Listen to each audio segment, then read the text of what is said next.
I was wrong in doing what I did. No, no! No! Are you listening? Sean here, and you will have to forgive me, I've got a little bit of a cough going on.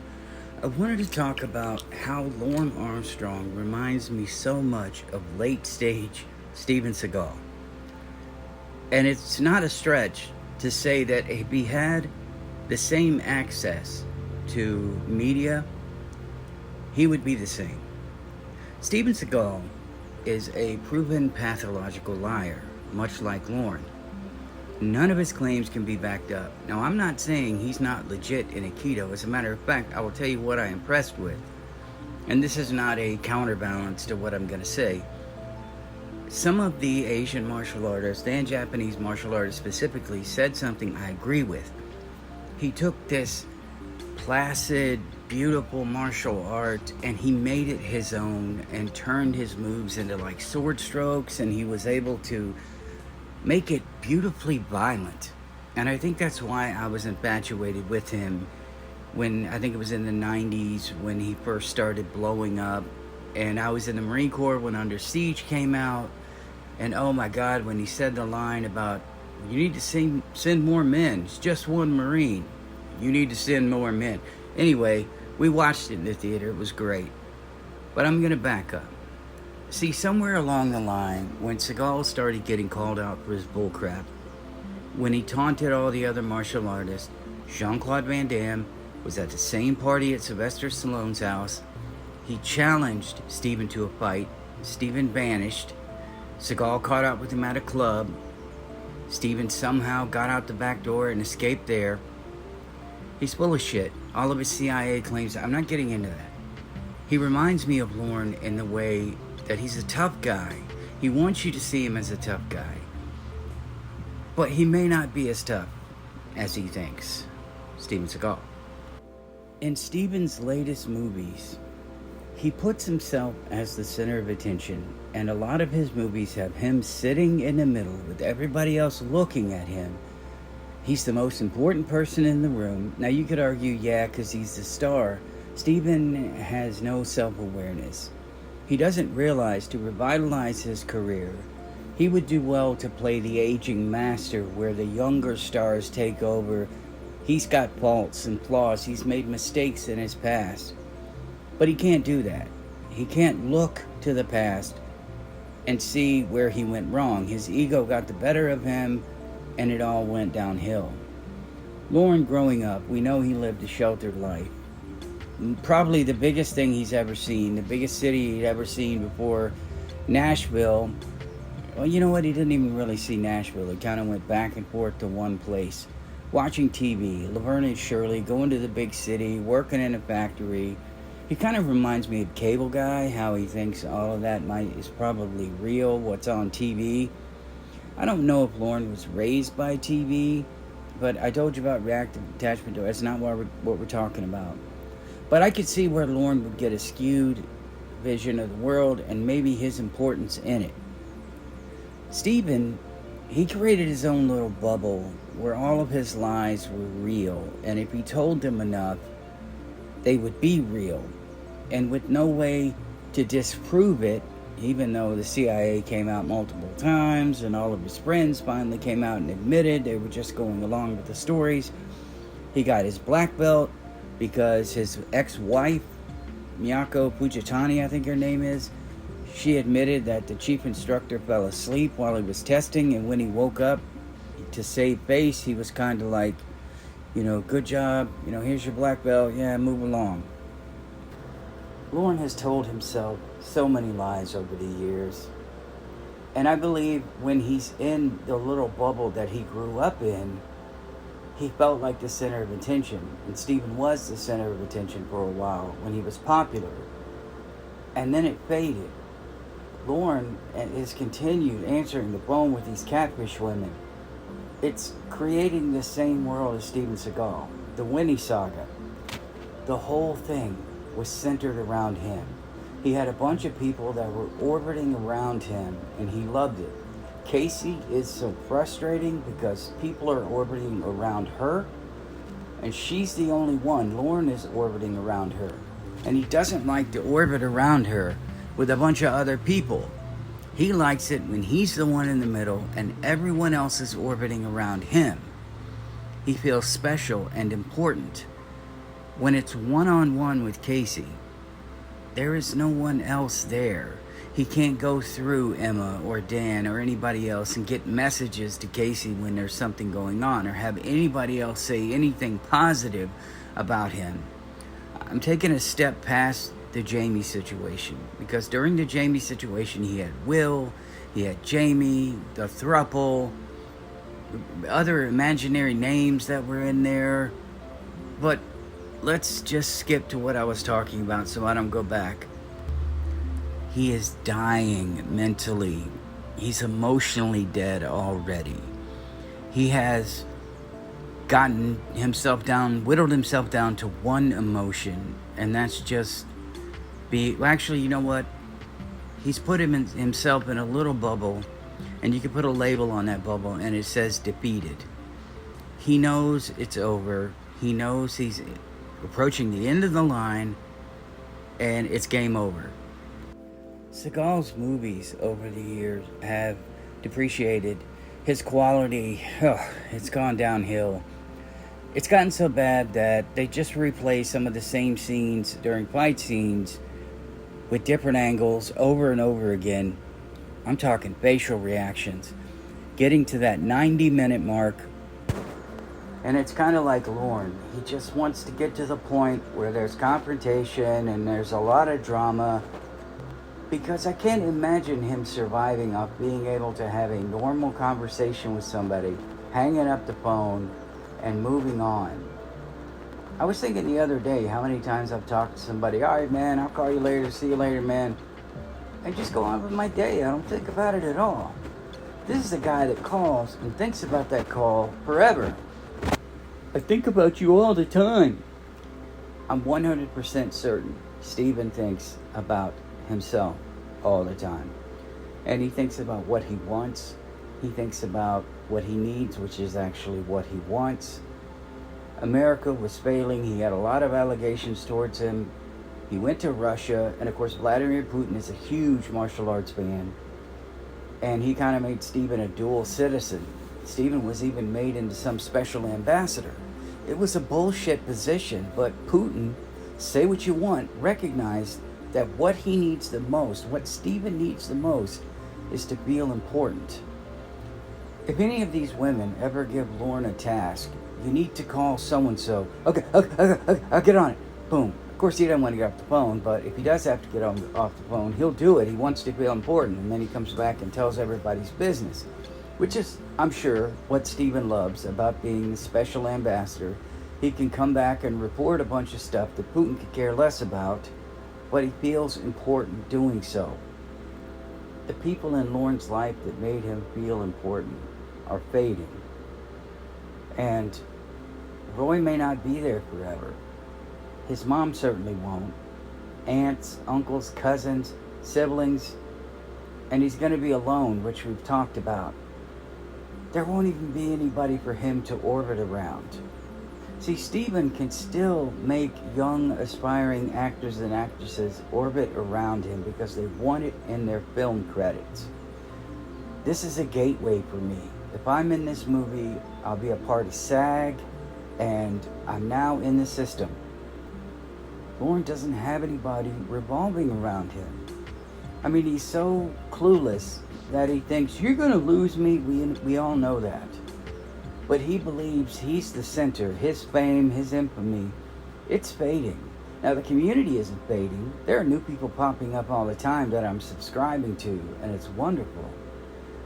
But his infamy is fading unless you discover him, and then you come into the community and you're like, wow, I had no idea all of this existed.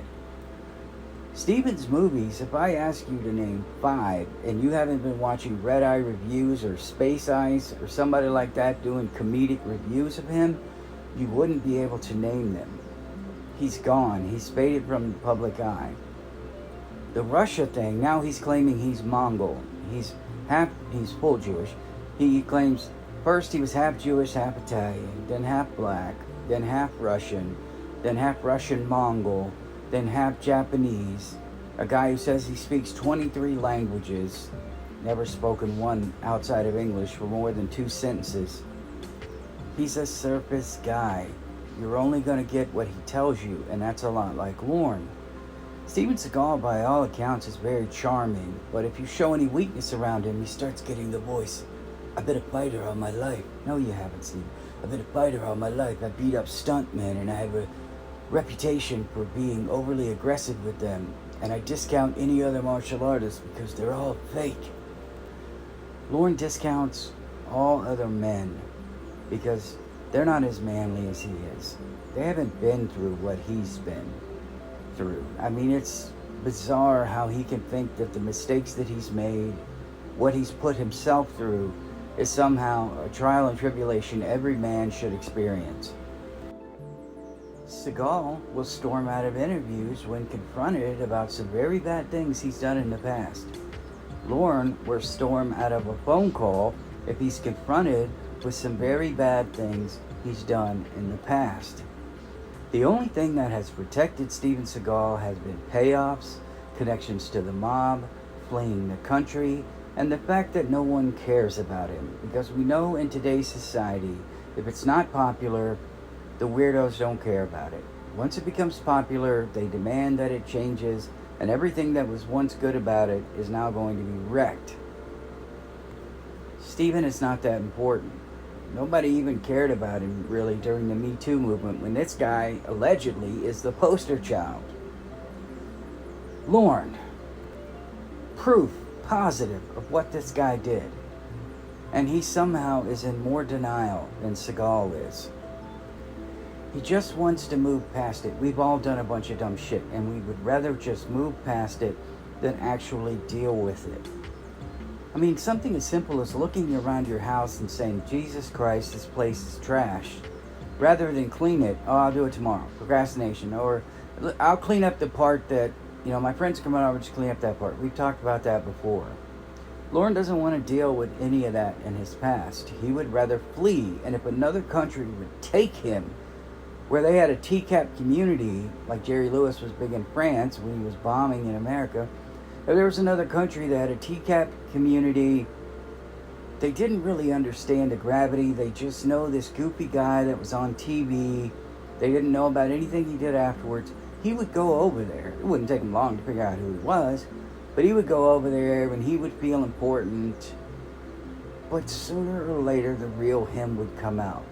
Just like Steven's real side tends to come out when confronted, when questioned. It just comes out because his defense is rage, and Lorne is all about rage. Imagine him over in Norway, or Sweden, or Finland, drinking one night, someone saying something that he doesn't like, much like Seagal, and his tough guy side would come out. How many times would he get to apologize before those people are like, wow, there's something wrong with this guy. We need to distance ourselves from him. That's what Hollywood has done to Steven. We don't want to deal with him. There's something wrong with him. When he went to host Saturday Night Live, he couldn't even make fun of himself. If you're a big actor, people want to see that you're one of them. They want to see that you have a sense of humor, that you don't think you're a god. Steven thought he was a god, and he walked off the set when they insinuated that Arnold could beat him up. He locked himself in his dressing room. He had a thought, and this is Lorne, his stupid sense of humor, be right us. But anyway, Seagal's idea for a skit was to have sexual assault victims come to him as a psychiatrist, and he would counsel them, sexually assault them, and tell them to come back next week. They couldn't explain to him why that was wrong, because his sense of humor is all that matters. I've been in situations before. I've been told I'm a funny guy when we get out and I'm going crazy and people are dying laughing because I'm the weirdo that you're like, oh my God, I wonder what this guy's going to say next. You don't really get to see it on here, and that's fine. It's very hard when you're just talking into earpieces or earphones or whatever. But you know when you go too far and when it's time to stop. Lorne doesn't know when it's time to stop. Steven Seagal doesn't know when it's time to stop. I'm telling you, if you go watch any videos breaking down Sensei Seagal, you are going to see a parallel to Lorne Armstrong. And the only difference is Lorne has infamy. Lorne doesn't have any money.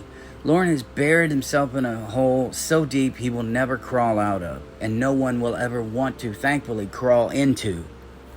If Lorne was making movies, it would be an ego fest. He would cast himself as the good guy, the one who cares the most about everybody. He's the hero. Whatever he says is the smartest thing in the room. I've got another video coming out. It's what I did towards the end of my degree. It's an orbit test. I came up with, worked with 3 other people to help me develop it. I'm pretty proud of it, and it's something I wanted to tell you all about.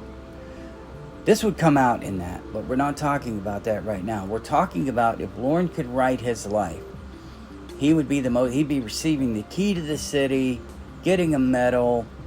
He would be Aaron, or whatever that guy's name is, in his terrible book, A Good Day to Die. No, I'm just kidding. A terrible book that he wrote, Taking a Broad. But he would make himself the misunderstood hero. The anti-hero. He wouldn't even, you know what? He couldn't even do that. He'd be a misunderstood hero.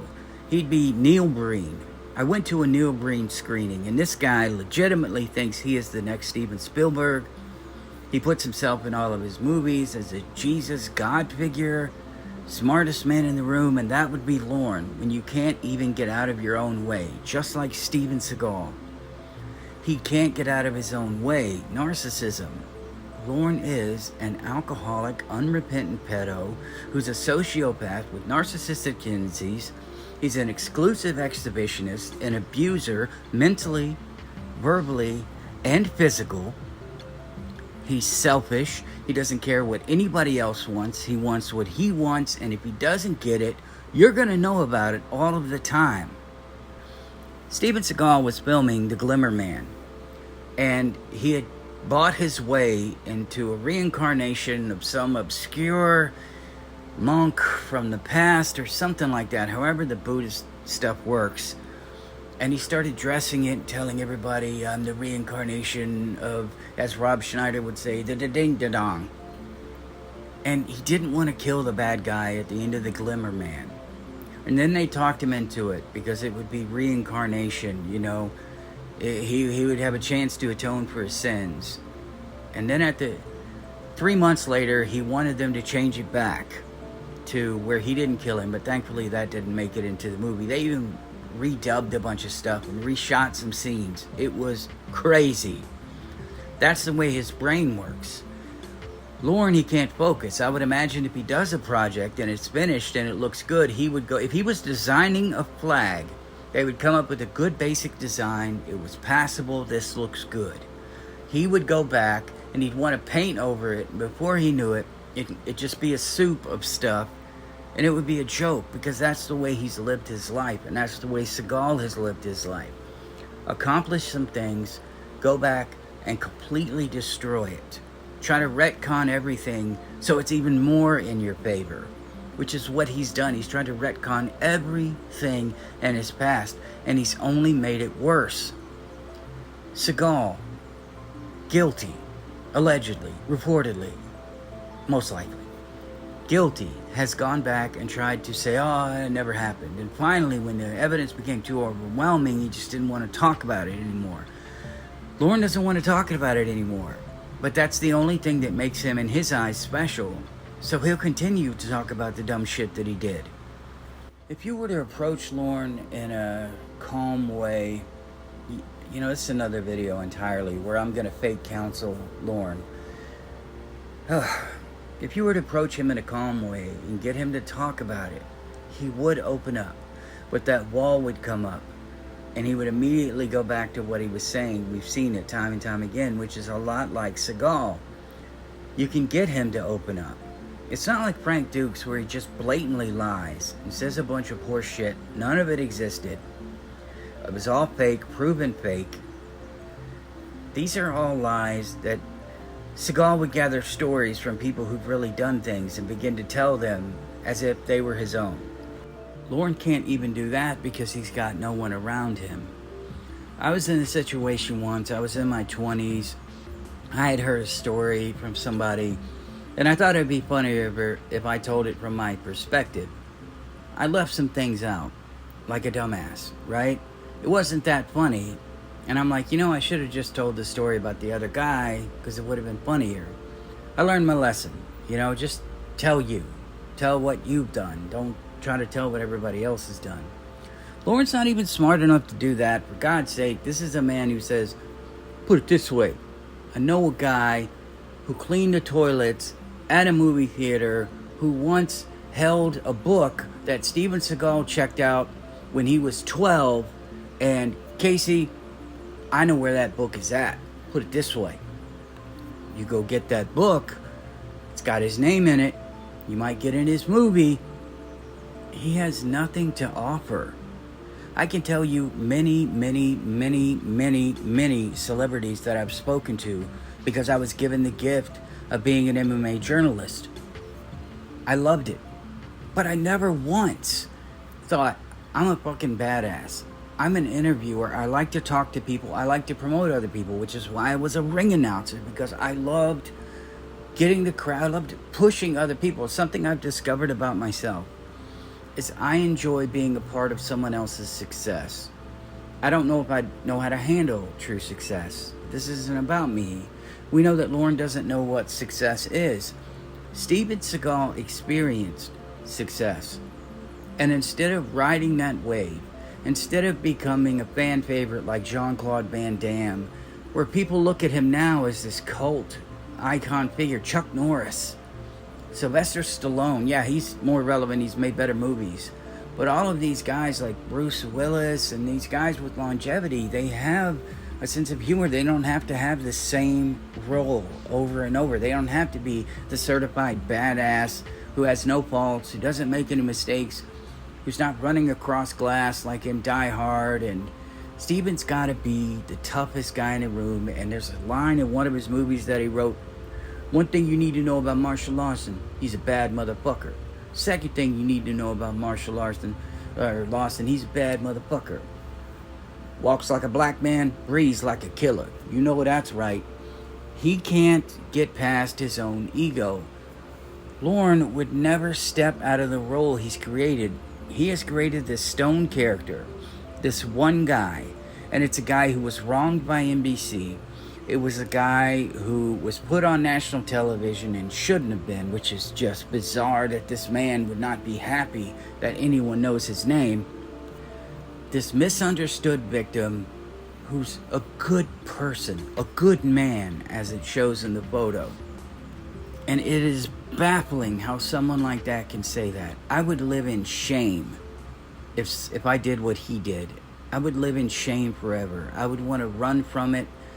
I would want to distance myself. I would want to never do that again. But we know he would reoffend, and we looked at Rhoda and we're like, holy shit, this guy hasn't learned anything. Seagal hasn't learned anything.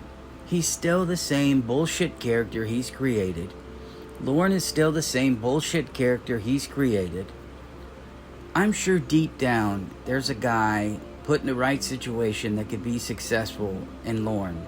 And deep down in Steven Seagal, there's a place he knows I need to do this if I want to be successful. But I can't, because I love this CIA sword evaluating cop badass that I've created for myself. It's the only thing keeping me relevant, which is not true. Lorne, the only thing keeping him relevant are these catfish women and him showing up on the internet for our pleasure. He wouldn't know success if it bit him in the face. And I think until Lorne steps out of that little bubble, until he stops trying to be somebody he's not, until he can reconcile with all of the things that have happened in his life. I live in hell sometimes because bad memories pop in my head and I just cringe. You can see it on my face, and sometimes I'll even fucking say, and I'm not ashamed, I hate myself if I'm alone. And they're not even bad things. They're just something small, embarrassing that happened. all of the championships, all of my accomplishments, everything I've ever done in my life that people would kill to do, it doesn't add up, and I'm dealing with that. And I wonder sometimes if Lorne doesn't think back. I know Steven doesn't, but if Lorne doesn't think back on those things and just go, God, I just wish they'd go away. It's not all the time for me, and I don't even know if Lorne would do that. But I know he can't reflect on who he was and what he's done. It's so weird to watch him. If you pictured his life as a branch that's come off a tree, because that motherfucker's falling off a tree. He's falling off the tree of life. Lorne would probably try to rewrite the resurrection if he could. Well, what if Jesus came out on the second day? See, I know he did. How do you know, Lorne? Well, I just know that makes sense. Anyway, moving on. That's how he thinks. If Lorne could reflect, he whittles the branch down, right? He's whittling all the excess crap he doesn't want to deal with off until he whittles down to this little bitty piece. And that's the piece he wants to carry around. That's the piece he wants. Jacob Marley, and I'm making a point here. Jacob Marley in Christmas Carol, he's got all those chains on him. Lorne has all those chains on him. Jacob is carrying those around proudly because of everything he should have been and should have done. Lorne would somehow get all those off his body and have the one that makes him look like a hero. I shouldn't have never been big trap me. I shouldn't have never been put away. Now I'm carrying this chain. Just like he whittled that branch down into that little piece that contains his idea of who he is and how he wants others to see him. Stephen wants to control the narrative. That's why whenever there's any drama, Stephen would go on the talk show circuit. You could just go back and look this up. He'd go on the talk show circuit. He would say, I don't really want to talk about it, these other people. And then he would go on to talk about them. And he would lead the conversation there. He would talk to them beforehand, which is what happens, and say, these are the topics I want to talk about. And they would come up, and Stephen would be like, I don't really want to talk about it. I think Jean-Claude Van Damme being a champion is a matter of opinion of him being a champion of anything. Like an arrogant asshole. Lorne would want to control the narrative. Before he talks to anybody, I don't want to talk about this. I don't want to talk about that. Imagine if he became a country music star and they wanted to talk about his past. Lorne, it's a tremendous journey that you had. You made all these... He would want to talk about the mistakes, even though going back and saying, yeah, I did all that stuff. It was terrible. But look where I'm at now. Happens all the time with ministers. I used to be a prisoner. I did this. I did that. But look at where I'm at now. People love a good redemption arc. Lorne doesn't have a redemption arc. Steven Seagal doesn't have a redemption arc. There will never be a redemption arc for people like these two. It's sad. It's sad that there are people out there who won't accept help, who won't be who they are, who they were made to be, who won't own up to what they did, who will constantly look for something else to jump to in an attempt to stay one step ahead of what they did. And that's Lorne. And he reminds me of Steven Seagal so much. And I know this was rambly. It's an Easter Sunday. I just wanted to get a video out after my vacation, which was really fun. Came back to an 80-degree weather from the 65 that it was down at Virginia Beach. And it's thankfully warming up again. So I'm going to go out and run probably 5-7 miles today. I don't know. I just need to get my ass back in shape. Magic competition season's coming up. I love you guys, I really do. Thank you for sticking with me.